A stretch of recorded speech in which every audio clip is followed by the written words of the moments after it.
ভারত বাংলাদেশের বন্ধুত্ব সম্পর্ক তলানিতে এসে দাঁড়িয়েছে। ভারতীয় গণমাধ্যমের নির্লজ্জ অপপ্রচার আর উস্কানিমূলক তথ্য সন্ত্রাস দেখলে মনে হয় ভারত যে কোনো মুহূর্তেই বাংলাদেশে আক্রমণ করে বসতে পারে। ভারতীয় বর্তমান সরকারের মুখে বড় বড় কথা বললেও বাস্তবে তার চিরশত্রু পাকিস্তান অথবা চীনের সাথে সহজেই যুদ্ধে জড়াবে না ভারত। তবে ভারত চায় বাংলাদেশকে যাতে তাদের আওতায় রাখতে পারে সবসময়।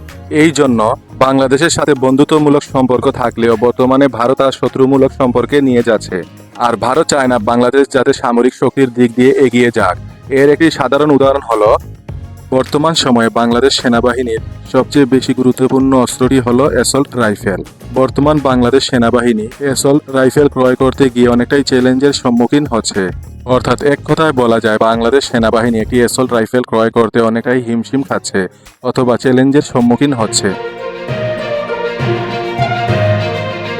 বাংলাদেশ একটি অ্যাসল্ট রাইফেল অর্ডার দিয়েছিল, যা 3 বছর হয়ে গেছে, এখন পর্যন্ত ডেলিভারি পায়নি। আর এই রাইফেলটি হলো রাশিয়া তৈরি AK-15 অ্যাসল্ট রাইফেল। রাশিয়া এখন পর্যন্ত এই অস্ত্রটি কেন বাংলাদেশের কাছে ডেলিভারি করেনি? সামরিক বিশেষজ্ঞরা মনে করেন এতে ভারতের আপত্তি রয়েছে।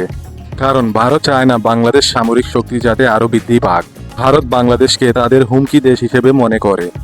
ভারতের এই আপত্তি রাশিয়া গ্রহণ করার মূল কারণ হলো রাশিয়ার সমরাস্ত্র রপ্তানি দেশগুলোর মধ্যে সবচেয়ে বেশি অস্ত্র ক্রয় করে থাকে ভারত।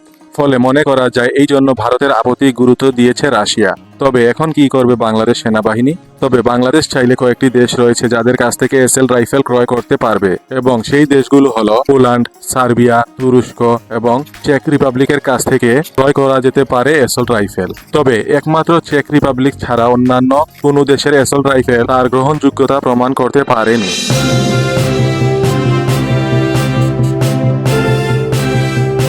ভারত যদি বাংলাদেশের উপর কোনো ধরনের সামরিক অভিযানের উদ্যোগ নেয়, তাহলে ভারত কখনোই স্থলপথে অথবা বিমান পথে বাংলাদেশকে পরাজিত করতে পারবে না বলা যায়। বাংলাদেশের ভৌগোলিক অবস্থানের কারণে ভারত অনেক ক্ষেত্রেই ব্যর্থ হবে বলা যায়, বিশেষ করে আকাশপথে এবং স্থলপথে।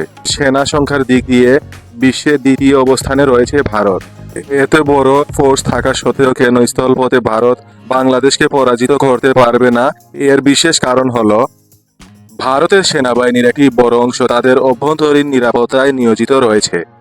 বিশেষ করে কাশ্মীর, মধ্যপ্রদেশ এবং পূর্বাঞ্চলের 6টা রাজ্যে, যাদেরকে আমরা 7 সিস্টার হিসেবে জানি, সেখানকার বিদ্রোহীদের দমন করতে ভারতের সেনাবাহিনীর বিশাল একটি অংশ সেই জায়গাগুলোতে মোতায়েন রয়েছে। পাকিস্তানের সেনাবাহিনীর সংখ্যা প্রায় 7 লাখ।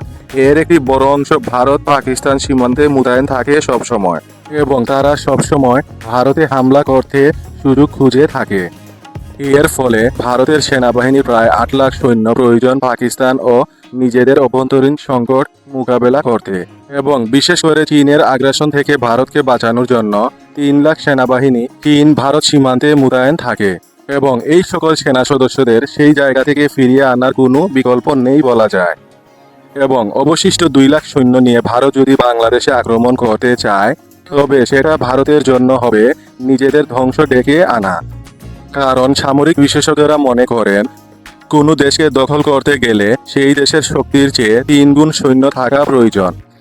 এবং বিশেষ করে বিমান বাহিনী দিয়ে ভারত কেন লাভবান হবে না? এর কারণ হলো বিমান বাহিনী যুদ্ধ বিমান দিয়ে শত্রু দেশকে শুধু ধ্বংস করতে পারবে, কিন্তু দেশটি দখলে নিতে হলে অবশ্যই সেইখানে মোতায়েন করতে হবে সেনাবাহিনীকে। এই জন্য ভারত 2 লাখ সৈন্য নিয়ে বাংলাদেশ দখল করতে পারবে না বলা যায় এক কথায়। বিমান বাহিনী দিয়ে কোনো দেশ দখল করা সম্ভব নয়, যার উদাহরণ হলো ভিয়েতনাম, আফগানিস্তান এবং ইয়েমেন। এই দেশগুলোতে বিমান হামলা করেও দেশগুলো ভালো করে দখল করতে পারেনি তাদের বিপরীত শত্রুগণ।